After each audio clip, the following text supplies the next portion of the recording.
Khambha police station તથા દરોડા આઉટપોસ્ટના જે સ્ટાફ જે રાત્રે રેગ્યુલર પેટ્રોલિંગમાં હતા ત્યારે 9 તારીખની રાત્રે એમને એક શકબંધ ગાડી મળેલી હતી, જેની તપાસ કરતાં તેનામાંથી 6 નંગ ઇંગ્લિશ દારૂની બોટલો મળી આવેલી હતી. જ્યારે ગાડીની વધારે સઘન તપાસ કરવામાં આવેલી ત્યારે તેમાંથી એક પોલીસનું ખોટું આઈડેન્ટિટી કાર્ડ મળવામાં આવેલું હતું.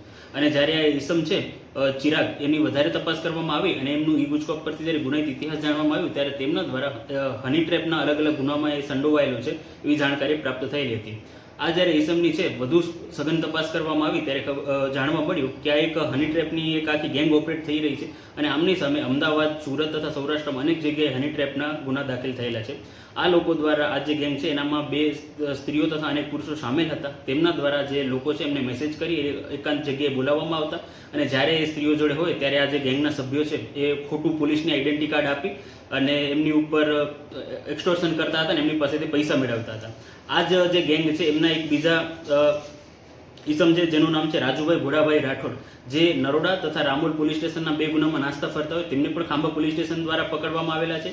અને આ જે આરોપી છે ચિરાગ, એ પણ અમદાવાદના નરોડા પોલીસ સ્ટેશનના ગુનામાં નાસ્તા ફરતા હોય તેમને પણ ખાંભા પોલીસની ટીમ દ્વારા પકડવામાં આવેલા છે. એ સાથે આ જે ગેંગ છે એના દ્વારા અનેક વ્યક્તિઓ જોડે પણ આવી રીતના ફ્રોડ કરવામાં આવેલું છે અને જો કોઈએ જોડે આ ફ્રોડ બનેલું હોય અને એમને જો ફરિયાદ દાખલ ન કરેલી હોય તો તરતમાં જ નજીકના પોલીસ સ્ટેશન અથવા અમરેલી પોલીસનો કોન્ટેક્ટ કરી અને આમની સામે વધુમાં વધુ ગુના દાખલ થઈ શકે એવું કરવું. સર, આરોપી ઉપરાંત બીજા કોઈ અન્ય મદદગારી કે બીજા કોઈ આરોપીઓ હોય તો એ વિશે તપાસ ક્યાં પહોંચી છે?